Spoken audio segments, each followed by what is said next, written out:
Halo semuanya, selamat datang kembali di review reaction manga Boruto to Blue Vortex chapter ke-13. Jujur, gue udah berusaha untuk menghindari spoiler, tapi pada akhirnya ya gue terkena juga, walaupun hal kecil kayaknya. Yang pertama itu gue ngeliat gambar Kashin Koji sama Boruto latihan. Terus yang kedua, gue ngeliat katanya di Boruto ada multiverse, cuman gue masih nggak tahu gimana maksudnya. Soalnya pas berita muncul gue langsung scroll. Dan yang ketiga itu katanya si Ki anak angkat Gaara itu jadi Ego Jubi. Oke, itu cukup bikin penasaran sih.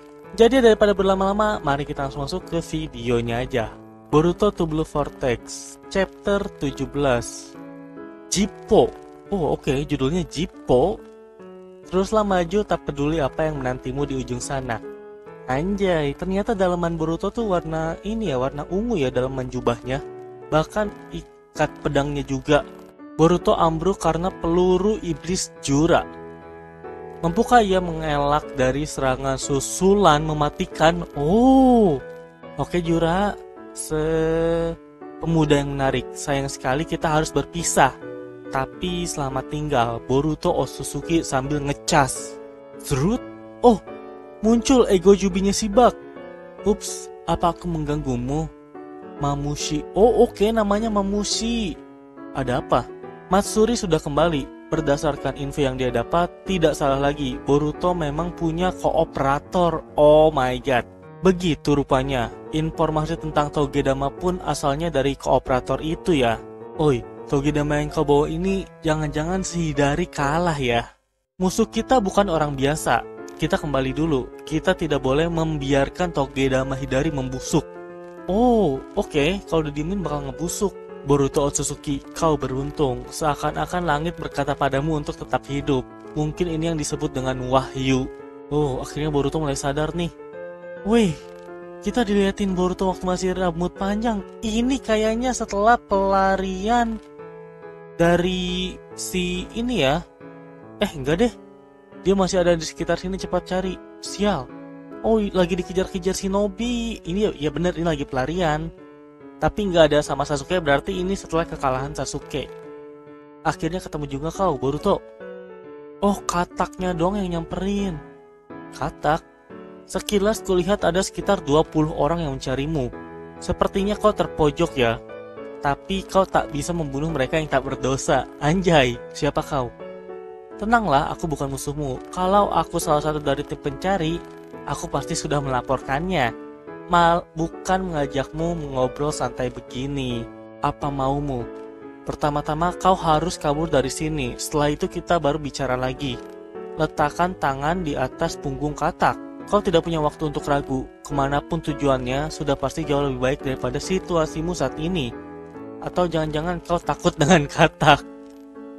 Sial! Oh, setelah dipegang baru diteleportin ya. Kuchiyose no Jutsu. Anjay, Kashin Koji. Tempat ini di pinggiran negara angin. Salah satu bekas markas Orochimaru yang sudah ditinggalkan.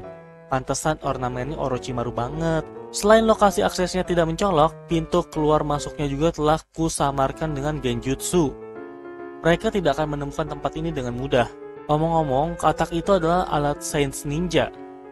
Secara struktur mirip dengan katak asli, tapi itu buatan manusia. Yang tadi berbicara denganmu bukan katak itu, melainkan aku yang mengendalikannya dari jarak jauh dengan cakraku. Kau ini siapa? Kenapa kau tahu soal aku? Lah, oh oke. Si Boruto nggak tahu ya Kashin Koji waktu topengnya lepas. Soalnya kan waktu pertarungan lawan Ishiki, sebelum topengnya lepas tuh kameranya udah hilang. Jadi nggak tahu wujud asli dari Kashin Koji. Kalau begini, apa kau ingat? Oh gila, langsung pakai topengnya gitu ya. Topeng itu jangan-jangan kau. Aku Koji Kashin, manusia buatan yang terlahir dari tangan Amado Sanju. Anjay, Kashin Koji. Mana mungkin aku lupa, kau orang yang membunuh Paman Ao. Kau juga mencoba membunuhku dan guru Konohamaru. Ada satu hal yang ingin kutanyakan. Apakah sejak lahir hingga hari ini kau adalah Boruto Uzumaki? Apa? Aku hanya ingin memastikan, jawablah dengan jujur. Anjir, si Koji masih inget kalau Boruto tuh Uzumaki. Kau jangan-jangan tahu soal Zeno? Zeno ya. Dalam ingatanku, kau adalah Boruto wadah Ishiki yang kabur dari Kara. Oh enggak deh, ternyata ini tuh pengen mastiin ya kalau Boruto tuh masih Uzumaki atau bukan. Yang ku tahu, Amado dan aku bekerja sama supaya kau bisa kabur dari sana. Tapi itu keliru kan? Tak banyak yang ku ketahui soal kekuatan yang kau sebut Zeno. Tapi aku paham seperti apa hasil dari kekuatan itu. Pada hari kau diusir dari desa, ingatan orang-orang mengenai dirimu dan Kawaki telah berubah total. Kok bisa? Padahal jelas-jelas ingatanmu juga telah dipengaruhi Zeno. Tapi kenapa kau bisa memahami situasi sampai sejauh itu secara objektif? Karena aku sudah tahu bahwa probabilitasnya tinggi sebelum situasi ini menjadi kenyataan. Aku belum menyampaikan permohonan maafku, walau itu demi mengecoh Ishiki. Aku tidak punya pilihan selain mematuhi misi dan bertarung dengan kalian. Aku benar-benar minta maaf. Anjay. Aku juga seorang shinobi. Aku tahu betul betapa pentingnya sebuah misi. Rasa frustasi karena tidak dapat menjelaskan posisi kita bukan hal baru bagiku. Karena aku pun merasakannya. Gila, dewasa banget si Boruto. Seperti yang sudah kau ketahui, aku dibuat oleh Amado. Tidak hanya untuk mengalahkan Ishiki, tapi juga untuk menghalangi rencana pohon dewa untuk menghancurkan planet. Kekuatannya jauh melebihi perkiraanku, karena itu aku pun paham. Setelah berhasil menariknya keluar dari dalam Jigen, maka peranku sudah selesai. Tak ada rasa takut ataupun penyesalan, selebihnya ku serahkan pada Hokage dan yang lainnya. Kupikir aku tinggal menunggu ajalku dengan tenang. Oke, ini Kashin Koji yang terkapar, entah kenapa kayak lihat roll film ya, yang isinya tuh kejadian-kejadian di masa depan. Sedangkan ini posisinya si Kashin Koji tuh masih di tempatnya Ishiki. Apa ini tuh? Apa yang sebenarnya terjadi? Semua terjadi secara tiba-tiba. Begitu melihat rangkaian pemandangan yang muncul satu persatu di depan mataku, aku pun menyadari gambaran hal-hal yang mungkin terjadi di masa depan. Oke, ngelihat Ego Jubi juga. Oh, ini yang katanya si Shiki, anjir. Shiki yang jadi Ego Jubi. Tapi kita belum ada di titik ini ya. Ini masih pandangan si Kashin Koji di masa depan nanti. Tapi hal ini tuh sebenarnya belum kejadian. Aku pun tersadar, meski Ishiki mati, ini belum berakhir. Selama Jubi itu sendiri tidak musnah, planet ini tetap berada dalam bahaya. Ya, masih ada yang harus kulakukan. Aku tak boleh mati di tempat seperti ini. Lalu, untuk menguatkan keyakinan dan memperdalam pemahamanku akan kemampuan ini, aku membandingkan rangkaian pemandangan yang kulihat saat itu dengan kenyataan yang benar-benar terjadi. Maksudmu, sejak awal kau sudah tahu bahwa posisiku dan Kawaki akan tertukar karena Zeno. Itu benar. Tapi sebelum berbicara langsung denganmu seperti sekarang, aku pun tak yakin. Karena yang tertanam dalam pikiranku adalah sejak awal putra Hokage memang Kawaki. Mampuan macam apa itu? Dan lagi, kenapa tiba-tiba kau bisa punya kekuatan seperti itu? Kau pernah mendengar dari Amado soal Shiba Otsutsuki kan? Oke, dibahas lagi coy si Shibai. Otsutsuki dari masa lampau yang dulu telah menelan kehidupan di banyak planet dan menguasai semua senjutsu yang ada hingga disebut sebagai dewa. Anggota Kara yang diperkuat dan dimodifikasi oleh Amado sepertiku, kami semua menerima transplantasi sel Shibai. Tujuannya adalah untuk memanifestasikan satu dari banyak senjutsu yang dia miliki. Namun, berhasil tidaknya mendapatkan kekuatan itu tergantung keberuntungan. Hasilnya, Quad mendapatkan kekuatan Sumeato, Daimon mendapatkan kekuatan yang bisa memantulkan semua serangan, dan Eida mendapatkan kekuatan ajaib layaknya dewa. Sedangkan Boro, Delta, dan aku tidak dianugerahi dengan Shinjutsu. Tapi saat aku terdesak oleh Ishiki dan dalam keadaan sekarat, kekuatan itu tiba-tiba termanifestasi dalam diriku. Oh my god, di momen sekarat kekuatan Shibai-nya baru bangkit. Kekuatan untuk melihat semua masa depan yang mungkin terjadi. Jippo atau segala arah. Oke, ini OP banget sih. Mungkin ini terdengar seperti hal yang sudah sewajarnya. Tapi alur yang menghubungkan masa kini dan masa depan tidaklah tunggal. Banyak perkembangan cerita yang tereliminasi karena titik percabangan yang kompleks. Dengan kata lain, seperti permainan Battle Royale antar takdir. Oke. Sebagai contoh, salah satu masa depan yang sudah berhasil kita hindari adalah terbunuhnya Hokage ke-7. Isiki bereinkarnasi ke dalam tubuh Kawaki, lalu planet ini musnah karena pohon dewa yang ia tanam. Yap, kejadian ini berhasil kita hindari ya. Pada kenyataannya, sekarang hal itu tidak terjadi. Tapi, saat itu probabilitasnya sangat tinggi. Biar kuberikan contoh yang lain. Pada hari saat Kawaki melenyapkan sosok Hokage, kau bertengkar dengan Kawaki. Alhasil, kau terbunuh olehnya. Sarada Uchiha yang berusaha menghentikan kalian pun bernasib sama. Oh, ini timeline dimana si Boruto sama Sarada mati dibunuh Kawaki. Pada perkembangan ini, kau dan Kawaki tidak bertukar posisi. Setelah itu, Kawaki bertarung dengan Code yang punya kekuatan luar biasa tanpa harapan menang. Kawaki kalah, lalu dilahap oleh Jubi. Pada akhirnya, planet ini musnah karena pohon dewa. Lagi-lagi endingnya bumi itu musnah karena pohon dewa ya. Sulit untuk membuktikan apa yang hanya aku lihat. Apalagi kalau perkembangan itu tidak terjadi. Yang perlu kau pahami adalah dalam beberapa tahun terakhir, masa depan kita selalu berada dalam situasi di ujung tanduk. Karena kalau semua kejadian buruk yang terjadi ya, dari misal Naruto kebunuh, terus Boruto kebunuh, ya ujung-ujungnya pohon dewa yang hancurin bumi. Cerita yang sulit dipercaya. Tapi kau bisa menangkap dengan akurat kondisi yang ditimbulkan Zeno. Normalnya itu mustahil. Aku tidak ingin beranggapan bahwa kau bisa melihat segala aspek dari masa depan. Tapi harus kuakui bahwa kata-katamu bukan omong kosong yang tidak berdasar. Anjay, itu sudah cukup. Terima kasih sudah mengerti. Tapi, meski bisa melihat berbagai pola masa depan, ujung-ujungnya tetap terjadi juga kan? Lantas apa gunanya? Kegunaan terbesarnya adalah informasi. Untukmu yang sedang dalam pelarian, resiko terjebak dalam situasi terjepit seperti tadi bisa dihindari. Iya, aku merasa sangat tertolong sih. Atau aku dapat mengajarkan teknik dan jurus yang sudah kau kuasai di masa depan pada dirimu yang sekarang ini. Dengan begitu kau akan mendapatkannya lebih cepat dan efektivitas latihanmu pasti meningkat. Oh my god, oke ini keren banget. Tunggu, itu hebat banget. Memangnya boleh begitu? Secara kronologis tidak kontradiktif. Toh aku hanya menyampaikan apa yang aku lihat dalam Jippo. Ini hanyalah prosedur dasar. Aku juga akan memberitahu cara untuk menyelamatkan Sasuke Uchiha yang dijadikan pohon. Oh berarti benar ya, ini timelinenya tuh setelah Sasuke dijadiin pohon dan kalah kan? Tapi pertama-tama aku ingin kau tahu seperti apa kemungkinan terburuk yang dapat terjadi di masa depan. Pertama-tama, Jubi akan lepas dari Code dan berevolusi menjadi sesuatu yang baru.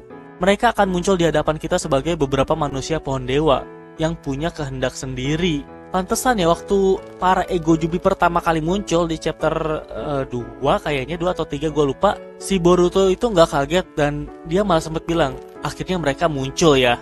Karena pada dasarnya si Boruto tuh udah tahu dengan apa yang bakalan terjadi. Hal itu mungkin bisa dihindari kalau kita bisa membereskan Jubi yang jadi akar masalahnya sebelum itu terjadi. Tapi probabilitasnya rendah. Para manusia pohon dewa selalu muncul dalam hampir semua masa depan yang bisa kulihat. Oh my god. Dan yang paling berbahaya adalah ketua mereka, pria bernama Jura, Boruto.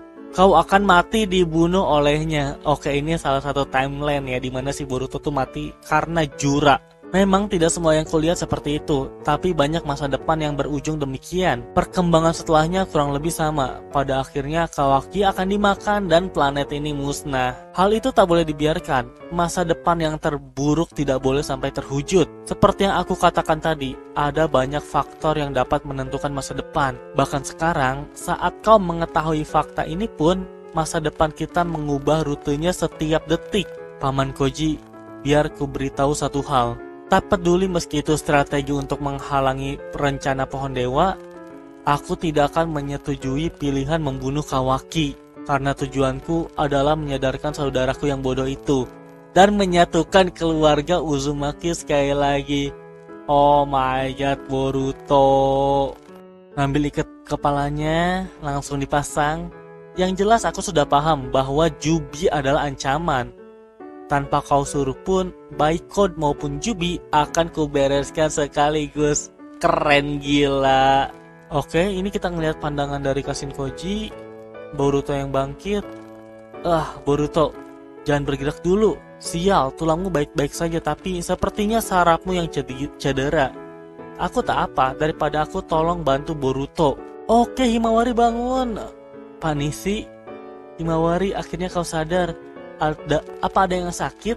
Dia terluka. Oi, oke Himawari, perlihatkan sebentar. Langsung disembuhin sama kekuatan Kyuubi-nya. Oh, Sarada kaget ya. Lukanya sembuh. Apa yang terjadi Himawari? Karena area lukanya kecil, kurasa dengan begini sudah tak apa. Himawari, tolong bantu Boruto sekarang juga. Boruto? Dia kembali? Oh, kaget ya dia. Tunggu Himawari, jangan dekati dia. Lama lu Kawaki. Kakak. Oi Kawaki, jangan salah paham. Aku bukan melarang menyembuhkannya. Sebelum itu, ada yang harus kita lakukan. Iya kan, Guru Konohamaru? Iya, kau benar. Kesempatan seperti ini tidak akan datang 2 kali. Minggirlah Sumire, what the hell man? Jangan khawatir, aku tidak akan berbuat kasar. Ini borgol penyegel buatan Amado. Dengan begini, dia tidak akan bisa menggunakan jurus apapun. What the heck man, di borgol, di Sandra. Jangan protes Sarada, ini hanya prosedur yang sesuai aturan. Kita akan menggali informasi yang dia punya dan melaporkannya pada Hokage ke-8. Oke, waduh. Si Kawaki ngambil kataknya Koji. Katak ini punya Kashin Koji. Langsung dihancurin anjir. Ada apa? Tidak ada apa-apa. Situasinya jadi merepotkan. Alama si Kawaki diem-diem doang ya, nggak ngasih tahu kalau si Boruto ini kerjasama sama Kashin Koji. Oke, ini Togedamanya. Oh, disimpan lagi di kubusnya ya. Oke, pohon. Langsung bangkit lagi si Hidari. Ada masalah? Bagaimana Hidari? Entahlah, aku tidak mengerti. Begitu ya, kelihatannya kau punya kesadaran diri sebagai Hidari. Tak masalah, kau tak kehilangan identitasmu. Jura, sudah boleh kan? Hah?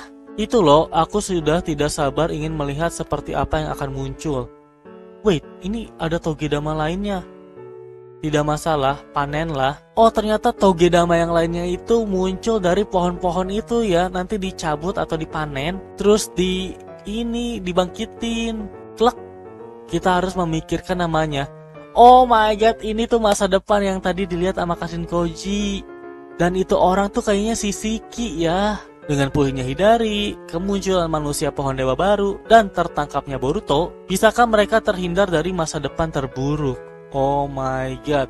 Chapter berikutnya itu bulan 9 tanggal 20. Jadi ya, itu dia reaction untuk chapter 13 dari manga Boruto to Blue Vortex. Seriusan, ini episode full informasi banget. Kita akhirnya diliatin ya gimana pertama kali si Boruto ketemu dengan Kashin Koji. Jadi ya timelinenya itu setelah kekalahan si Sasuke, terus si Boruto akhirnya kabur kan. Tapi ternyata ada shinobi lain juga yang ngejar-ngejar Boruto. Dan ya akhirnya Boruto harus semakin bersembunyi. Tiba-tiba Kashin Koji datang melalui kataknya dan ya memberikan bantuan. Ternyata ya semua kara yang dimodifikasi khususnya inner, mereka itu dimodifikasi dengan cara menambahkan sel dari si Otsutsuki Shibai. Dengan harapan percikan kekuatannya tuh bakal nempel ke mereka. Seperti yang kita tahu, Code dengan Sumiyatonya, terus si Daimon dengan teknik pembaliknya, dan si Eida dengan kayak kemampuan dewanya. Boro, Kojin, Delta, mereka bertiga itu dikasih tapi ya nggak aktif. Dan kemampuan si Koji ini baru bangkit setelah keadaan terdesak pada saat melawan Isshiki. Tadi nama kemampuannya tuh Jippo atau kayak bisa melihat keseluruhan. Kemampuan yang sangat bertolak belakang dengan kemampuan Senrigan Eida. Kalau Eida bisa ngelihat semua kejadian di masa kini dan di masa lampau, tapi kalau Kashin Koji, dia itu bisa ngelihat apa yang bakal terjadi di masa depan.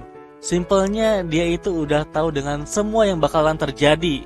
Bahkan masa depan dengan kemungkinan terburuk pun dia udah lihat dengan banyak. Kayak misal kekalahan lawan Isshiki, terus kematian Boruto oleh si Kawaki. 2 event ini kalau kejadian, bumi itu udah bakal langsung musnah. Tapi kemampuan Jippo-nya Kashin Koji ini benar-benar sebuah informasi yang maha dahsyat. Dalam penglihatannya, dia itu ngelihat Ego Jubi itu berlima. Kalau sekarang kan ada berempat ya, ada si Jura, Hidari, terus yang cewek, sama si Ego Bug tadi Mamushi kalau nggak salah namanya. Nah tapi dalam penglihatannya si Kashin Koji ada satu Ego Jubi baru lagi, dan itu entah kenapa bentuknya mirip Shiki banget. Lalu akhirnya Himawari sudah bangun dan kayaknya dia itu udah bisa ngontrol kekuatannya dengan cukup lah. Sarada yang tangannya bisa dibilang kayak rusak karena sarafnya hancur bisa disembuhin sama Himawari. Tapi yang paling kesal di bagian akhir sih, waktu si Boruto di penjara atau diborgol sama Konohamaru. Anjir, itu kalau selama pertempuran Boruto kagak datang, Himawari bisa mati coy. Bahkan mungkin mereka semua aja bisa terbunuh oleh Hidari. Bener-bener gak tahu diri sih. Dan juga akhirnya si Kawaki sadar ya kalau selama ini yang ngebantuin Boruto nih Kashin Koji karena dia ngelihat kodoknya. Oke, jadi kayaknya cukup segitu aja untuk review chapter 13 dari manga Boruto to Blue Vortex. Sekali lagi terima kasih banyak buat yang udah menonton dan sampai berjumpa di bulan berikutnya. Bye bye. Ciao.